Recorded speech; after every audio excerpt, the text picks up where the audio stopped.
GO number 317 46లను తీసుకొచ్చిన BRS పార్టీకి vote అడిగే నైతిక హక్కు లేదన్నారు కాంగ్రెస్ ఎమ్మెల్సీ అభ్యర్థి తీన్మార్ మల్లన్న.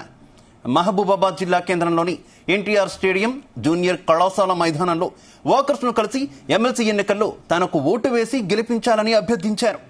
గతంలో బీఆర్ఎస్ ఎమ్మెల్సీగా గెలిచినటువంటి పల్ల 2 ఏళ్లకే పదవికి రాజీనామా చేసి తన చేతగానితనాన్ని నిరూపించుకున్నారన్నారు.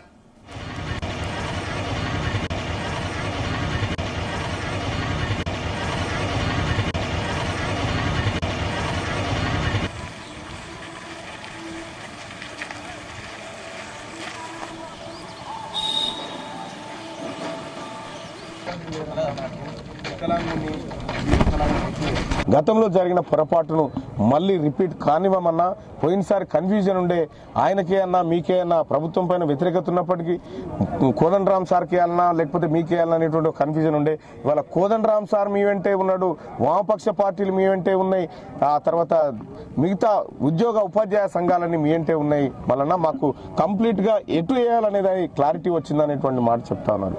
ఏదేమైనప్పటికీ కూడా అల్టిమేట్ గా పట్టభద్రులందరికీ నేను రిక్వెస్ట్ చేసేది ఒకటే, ప్రజలారా ఒక మంచి విజయాన్ని అందించండి, మంచిగా పనిచేసి మీ అందరికీ నేను రుణపడి ఉంటా, మీ అందరి కోసం మీ అందరి జీవితాల కోసం పనిచేస్తానని చెప్పి తెలియజేస్తూ, ఇవాళ మహబూబాబాద్ పట్టణమే కాదు ఈ ఉమ్మడి జిల్లాను చూసుకుంటా ఉంటే ఇక్కడ భద్రాచలగూడెం ఎక్కడ పోయినా ఒకటే మాట, ప్రజలందరూ ఇక్కడ టీఆర్ఎస్ పార్టీ అభ్యర్థులు పాపం చెప్పుకోవడానికి ఏం లేదు, ఏం చేస్తామని చెప్పుకోవడానికి ఏం లేదు, ఏమీ చేయలేక ఏం చేతులు ఎత్తేసి ఎక్కడికక్కడ ఇక టీఆర్ఎస్ పార్టీ క్యాడరే చాలా మంది నిన్న వచ్చి ఇక మావాడు వచ్చినట్లేడన్నా, మా వాళ్ళు అంతా చేతులు ఎత్తేసి ఏం చేసే పరిస్థితులు లేదు అని చెప్పి చెప్తా ఉన్నారు.